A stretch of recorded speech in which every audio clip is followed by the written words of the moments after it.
Hey guys, what is up? Pope Paisano here, back with another patch preview. This time we're looking at patch 13.17, and look, I'm getting really excited about these patches because they actually have a lot of meat on their bones here. And the other thing is that, as I mentioned, I think in the last one, a lot of these changes will affect worlds. I believe that Riot has come out and announced that 13.19 will be the world's patch. So, especially, this patch, 13.18, they're definitely going to be affecting what happens on the world stage. But let's get right into it here with the champion buffs, because there actually is a lot of changes. First off, we have Elise. I'm very excited about this buff because Elise is one of my favorite champions. Now, they are basically giving her looks like more attack damage. Basic attack bonus damage increased by 2 per rank in ultimate level. So, I mean, that's actually pretty nice. You're obviously auto-attacking a lot on Elise in those clears especially. And it looks like they're also giving her a bit more healing, 2 as well per ult level. I mean, it's funny because when I was thinking about how are they going to buff Elise, well, one of the things I wanted was maybe a little bit more sustain. I think what this is going to help with actually, in particular, is her clear. You're going to be able to go like leashless red, Krugs, Raptors, for example, and be a little bit healthier coming out of that type of clear in order to look for a gank. I think that's completely reasonable. So, I mean, we'll see how that affects her. As well, they are upping her cocoon stun duration from 1.6 to 2 seconds to 1.6 to 2.4 seconds. So very, very, I guess very, very minor on the stun increase. But where this helps is if you land that max range cocoon, then you can actually get on top of your target with your, your WQ, R, Q kind of thing to like actually get on top of them. So yeah, I think like this all sounds pretty nice for Elise. We'll see how much it actually ends up being effective, but sounds pretty good to me. Gnar is looks like he's getting his Mega Gnar buffed a little bit here. So Mega Gnar Q damage increase up by 20 per rank, as well as his W damage going up by, it looks like 10 per rank. So, I mean, at the end of the day, Gnar's getting 30 damage added to his combo inside of his Mega Gnar range. Basically, this will just help him with his all-ins, I guess. This is going to help a lot early. I don't think 30 damage is like a huge deal late, but at the end of the day, like getting that extra 30 damage on rank 1 Q, rank 1 W is going to be really, really nice. Okay, Lux mid is getting buffed here. So it looks like they're nerfing her base mana regen a little bit, which makes sense as a buff to Lux mid, because if Lux mid is taking Doran's Ring, for example, she's going to have a lot more natural mana sustain with actually proccing the passive on that, which when you kill a minion, I believe you get some mana back. Her passive illumination damage, it looks like it's going up 10 base damage per level and 5% AP ratio. That's definitely a buff to both Lux mid and Lux support. You're gonna notice this type of thing right away. Obviously, the percent AP you won't notice as much on Lux support, but I mean, the base damage you certainly will. Q cooldown being decreased from 11 seconds to 9 seconds. Wow. Okay, this is pretty interesting. I think this makes sense as a buff to Lux mid as well, because you max her Q second, meaning that you need to be, getting into levels 12, 13, 14, etc. in order to be really noticing this Q buff. which obviously Lux mid, you're going to notice that way sooner. Her E damage is getting reduced. Okay. So basically she's going to have slightly less poke, but I mean only 5 damage. Like let's be honest. Let's be honest, you're not going to 5 damage. That is so minimal. I think that's completely negligible. You're not going to notice that at all, but I think some decent changes to Lux mid. We'll end up seeing how that pans out. Orianna, her HP per level is going up by 5. Okay, which is actually pretty nice by the time you're getting to level 18. And then her W damage is getting increased by, looks like 10 early, but scaling up to 30 late. That's really nice, actually. That's really nice. I believe you max W second on Orianna, right? Because you need that Q in order to move the ball around as much as possible. And then afterwards you go for that W. So yeah, I think this is going to help mid-game Orianna out quite a bit after she, gets her, let's say her first item and a half or her first 2 items. I think she's going to notice a little bit more damage. So that's good for Orianna. I really like this champion, actually. I'm excited for it. Samira is getting base HP increased from 600 to 630. This is obviously quite minor. I don't think really changes anything. Samira is still gonna have a tough time in the matchups she doesn't enjoy, and Samira is gonna be fine in the matchups she's been fine in already. At the end of the day, this is like, an extra auto attack or 2, depending on who's auto attacking you, of more sustain basically with Samira. So whatever. Okay, Twisted Fate is getting his Q AP ratio increased by 10%. So, obviously they're trying to encourage the AP Twisted Fate. For a while there, especially when Trinity Force was really strong. I actually know that some people were running like AD on hit Twisted Fate.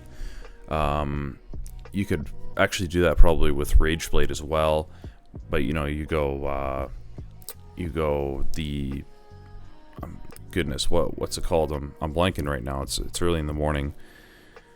Oh goodness, press the attack. Press the attack is the word I'm looking for. You go press the attack and max your E. So obviously Riot is trying to work Twisted Fate maybe away from that a little bit.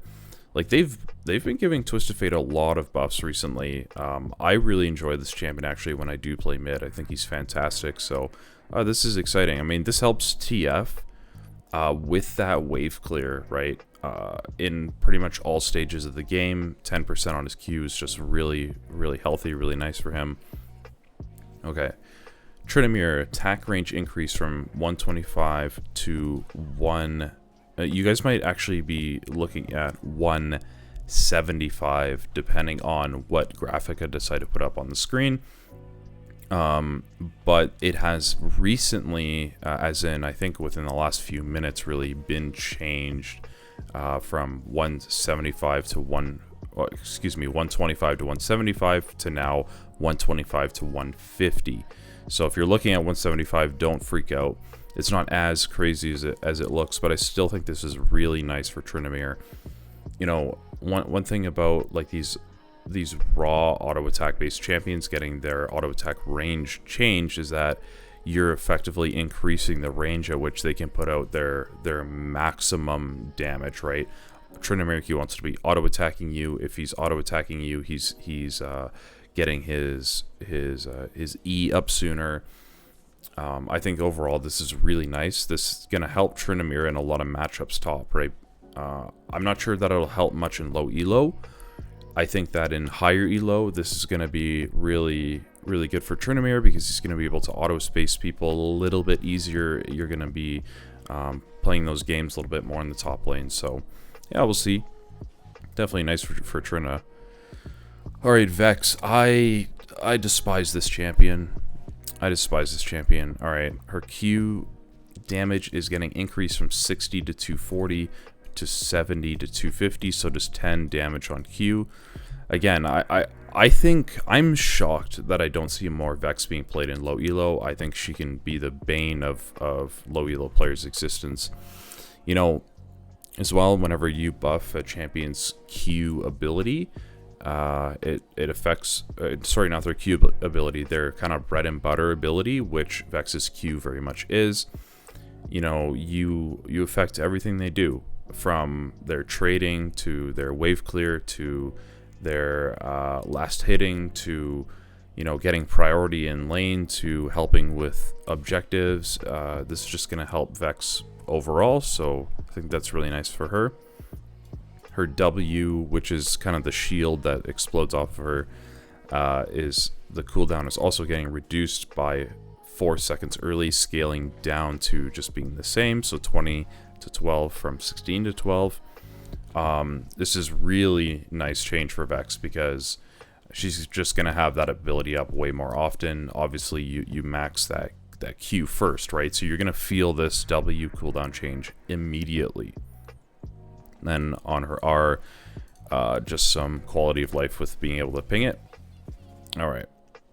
Zoe, base HP is getting increased by 1 from 6.5 to 7.5. Sleepy, Trouble, Bubble buffs. Her sleep duration is going up by 0.25 seconds.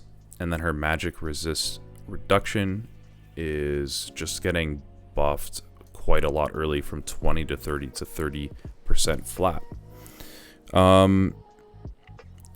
Probably like the HP regen probably doesn't matter at all.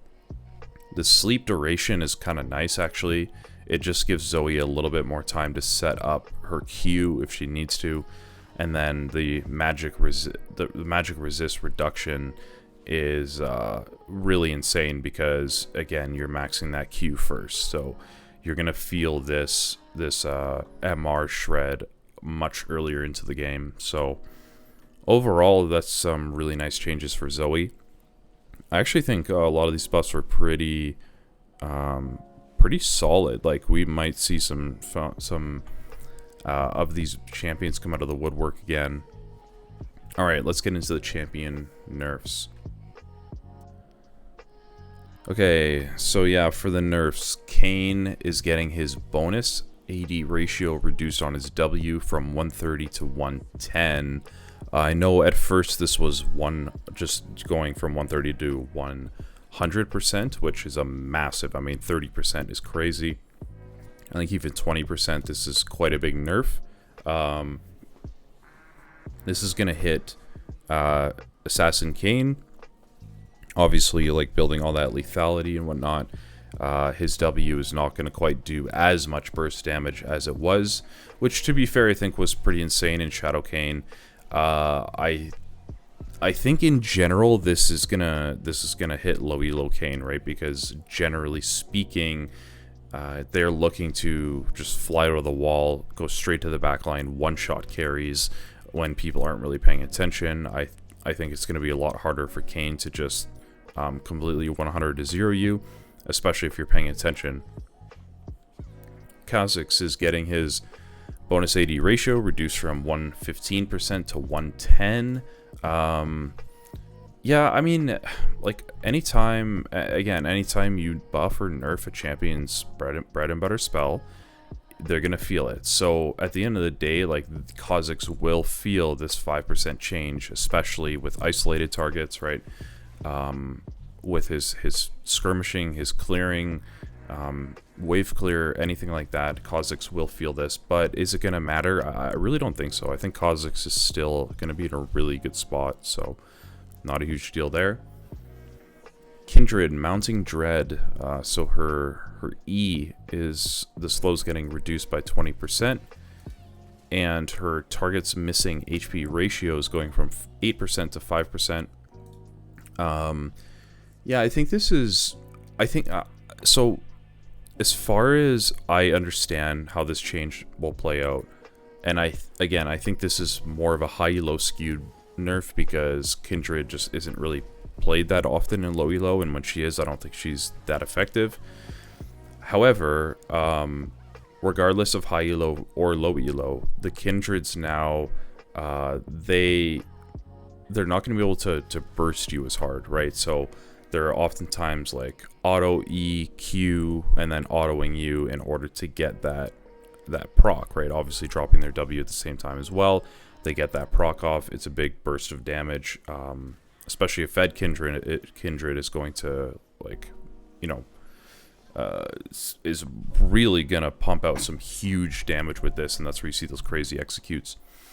Now, she's just not going to be able to do that as well anymore. Fed Kindred will still probably one-shot you with this E and a few auto attacks, but you know, your average Kindred is just not going to happen. They're going to need a few more auto attacks afterwards. Okay, Nefiri. So, oh my goodness, there is a lot of changes. Basically, her passive, they're nerfing the cooldown on it, and they're nerfing how much damage the pack mates take from melee attacks. So, yeah, I mean, like, this is gonna hurt Nefiri's damage in general because her pack mates jumping on top of you after she, like, you know, lands a Q or something like that. The poke damage is just gonna be lower. I don't think this necessarily affects the all-in potential of Nefiri, which is very high if you're just looking at these. But it definitely hurts the poke. So her Q2, Darkened Dagger, the healing is reduced by the same early, 20 late, and the minimum damage is being reduced, okay? And they're absolute, wow. Okay, so they're taking away some of the base damage, only 5 though, but 70% bonus AD down to 40% bonus AD as well. That maximum damage going down by 10.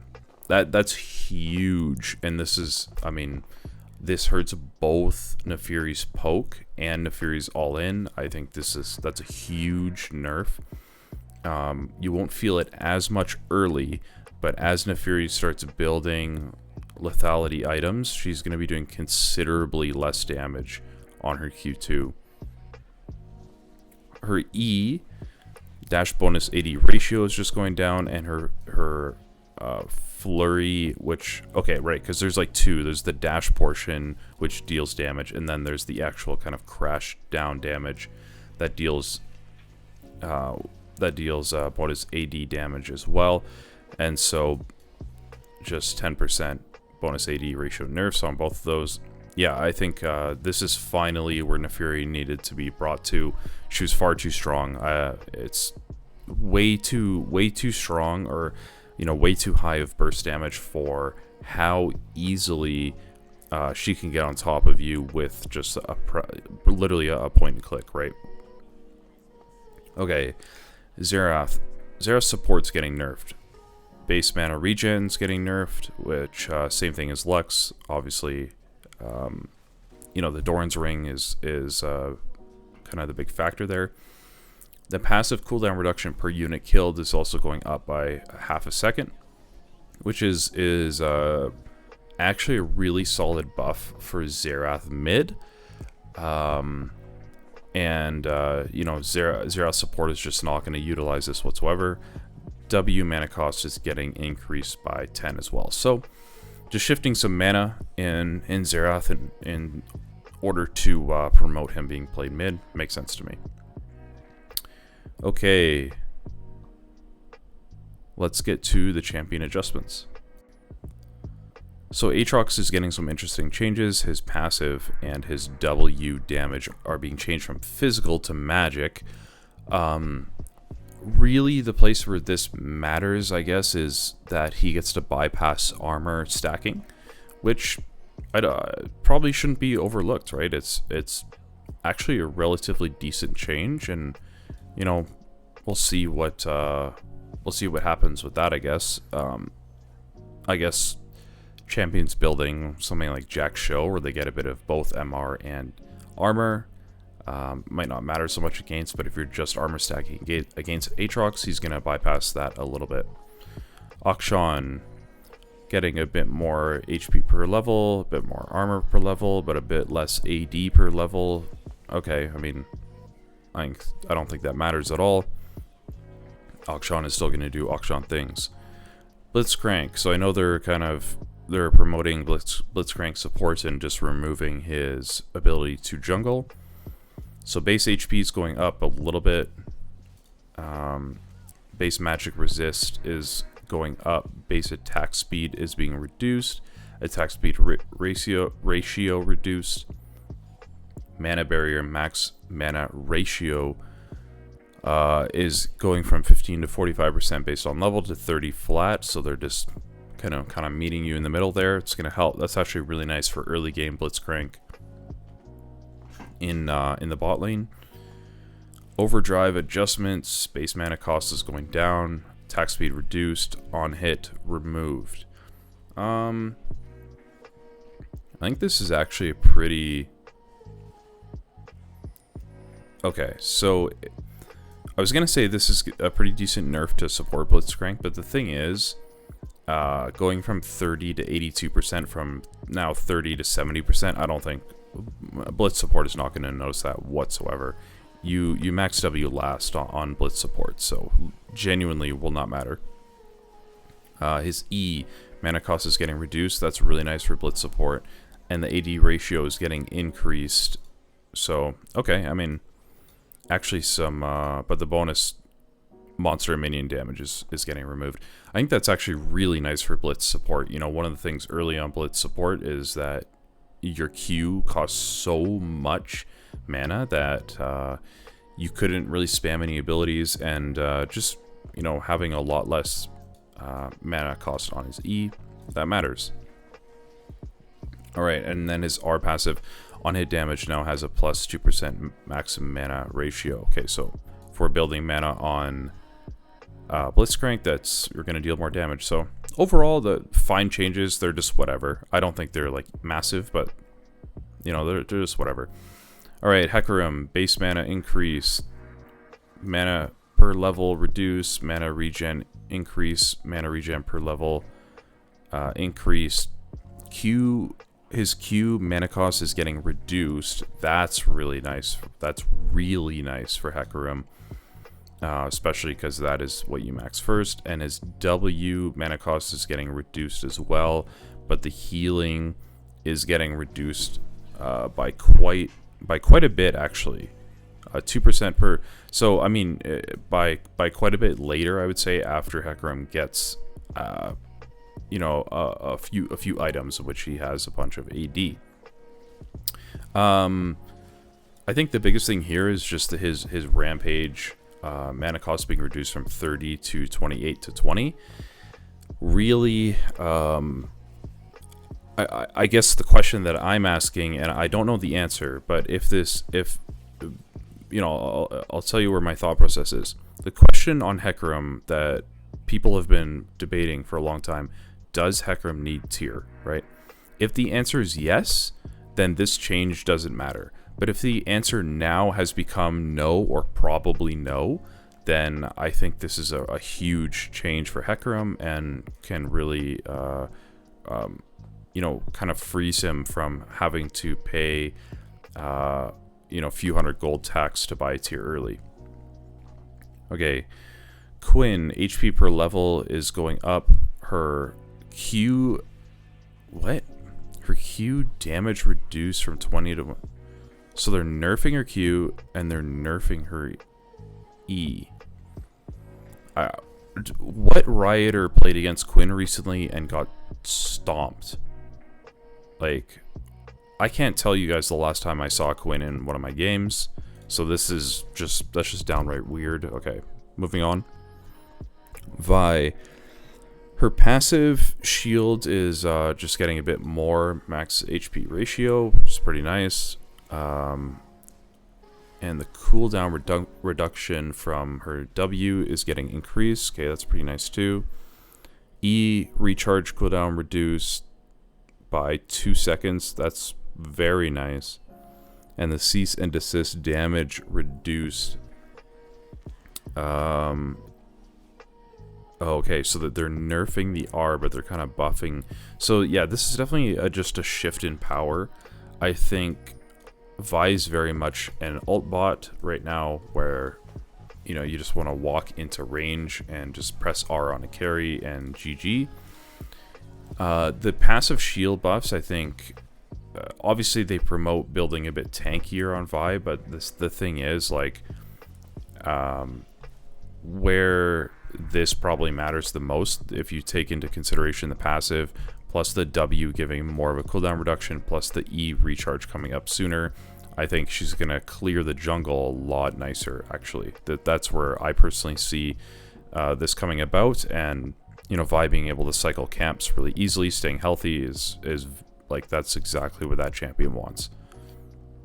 Okay, Xin Zhao, his passive heal is being adjusted based on levels 6 to 74 based on levels 118, 10% total AD, now to 3 to 4% max HP. If they're adding HP, which I'm pretty sure they are, to a lot of these bruiser items, then Xin Zhao will like this. So just on its own, I don't really know if it's that much better or worse, just because I don't know Xin Zhao's kind of max HP numbers, but I do think they're adding HP to a bunch of the items that he builds, so he will like that change. Okay, Immortal Shield Bow is getting a buff, going from the shield is going from 215 to 500 to 290 to 500. This yeah, I think this means if you need to build a shield bow earlier, it doesn't feel so bad, I guess, and they're making it compete with Bloodthirster, which I think was probably just a better item in general right now. Gore Drinker is getting 100 more HP. The build path is getting adjusted. So it looks like they're going...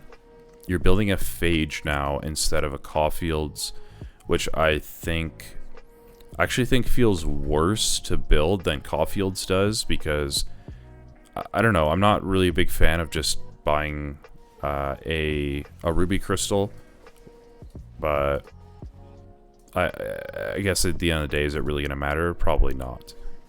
Okay, Stridebreaker, HP is going up by 75, just a nice buff to Stridebreaker, sure. Shaco can go Stridebreaker, I've built it on him a bunch, so that's actually kind of nice. Bloodthirster getting nerfed. HP required for bonus AD increase from 50% to 70%. So basically, if you're below 70% HP, then you're no longer going to get the bonus AD, which, I mean, that's a big deal. Like 20 extra percent. This will mainly matter in fights, right? So you start fighting someone, you have 20% less wiggle room on that bonus AD on a Bloodthirster. That's actually a sizable nerf, I think. Although maybe it's a bit contextual, but I think in the places where it matters, it's going to matter a lot. Even Shroud, getting the bonus damage reduced from 10% to 7%. Yeah, I mean, this kind of feels bad, because on the champions it's intended on, it's a cool item, you know, like Rakan or Thresh or Nautilus. In the situations where you got to build this, I think it's a really cool item. But unfortunately, champions like Yone or Poppy have been really making, you know, Riot's job difficult with balancing this item. 30% nerf on the damage, bonus damage. I don't see why you would build this item right now over something like a Locket or a Shurelya's on pretty much any support, so that's too bad. Alright, Futures Market, I'm sad about this one. The debt is going from 145 plus 5 per minute to 100 plus 8 per minute, and as Riot notes, this is a nerf until level 17. I'm very sad about this, guys, I gotta be honest, because well, okay, I should wait. I need to figure out and do the math, because this is what'll make me sad, and will make a lot of junglers sad.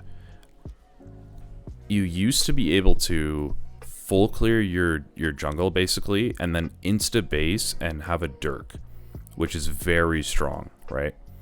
Of course, I say Dirk because I'm an assassin player, but like on Rengar, for example, if you wanted to, you could like full clear, take the crab, and then just like insta base and go ahead and just have your Dirk right away, which is really strong. I don't know if that's still possible, if that 45 gold makes the difference. I'd have to look into that. If it does, I'm sad. Alright. Static Shiv, the AP ratio is getting cut in half from 30% to 15%. You know, I was still seeing this on like LeBlanc's. I think in my most recent rank game, I had a LeBlanc player who built the Shiv and the not the Duskblade, the Night Harvester, and you know, it had great synergy together. But Riot obviously wants to take that type of thing away, so be it. I think Shiv is still a very strong item. This obviously is more nerfs to the AP Kaisa thing as well. Okay. System adjustments. Ketchup XP rounding. Okay, thank goodness. Jungle Ketchup XP difference now rounds normally instead of always rounding up. Like, it's a start. There's still so much jungle Ketchup XP. You can be so ahead of the enemy jungler, and they're getting bonus XP to keep them in the game. It's absolutely wild. If you guys saw that King Sticks video, yeah, that just makes you want to cry. So, yeah. Hopefully they just get rid of Ketchup XP, in my opinion. Dragon now displays a patience bar. Thank goodness. And the AI is updated to be more consistent with other jungle monsters. That's good too, because like, I don't know, Dragon was always weird. You never knew necessarily who it was going to hit. It took a long time to switch targets. It would reset on you in times when it made no sense whatsoever. So at least now that'll be a bit more clear. So very happy about that change. Thank you, Riot. Duskblade. Okay, basically now it's going to destroy enemy projectiles when triggered. It no longer makes the target immune to damage that's already on them, and they're still immune to targeted and free spells. Okay, so basically a little bit of a nerf to Duskblade, I think, overall. It is interesting, like now destroys enemy projectiles when triggered. I don't think that's very clear. Like, what exactly does that mean? Basically, are you getting a wind wall type effect going on? But as well, you're still going to take damage that's already applied on you, so Malzahar mains rejoice. But, yeah, I mean, it is a slight nerf, I think, like, just as it reads to me, because you're still going to be able to tick down from damage that's on you. Like, Ignite is going to be a big one, obviously. But yeah, I mean, I'm of the mind that you probably need to just outright rework this item completely, but we'll see what Riot's cooking. And Spear Shojin getting 150 health, 5 less AD, and the ability haste is getting adjusted. It looks like, you know, less bonus AD by quite a bit. So basically more flat haste but less bonus AD, and this is a buff until you have 200 AD. So this is actually really nice for those that are building like an early Shojin, right? So I'm actually thinking to myself, can Hecarim continue to just, you know, can he just build something like a Shojin first with some of these Q mana buffs? I think the answer is probably yes. Like, you're getting literally 33% more mana from your Q, or I should say less mana from your Q, more mana in general from just spamming your Q. Spear of Shojin lets you spam the Q. Seems like a lot of good synergy there. The build path is also getting changed. Caulfield's Warhammer BF Sword Kindle Gem to Caulfield's Warhammer Pickaxe Kindle Gem.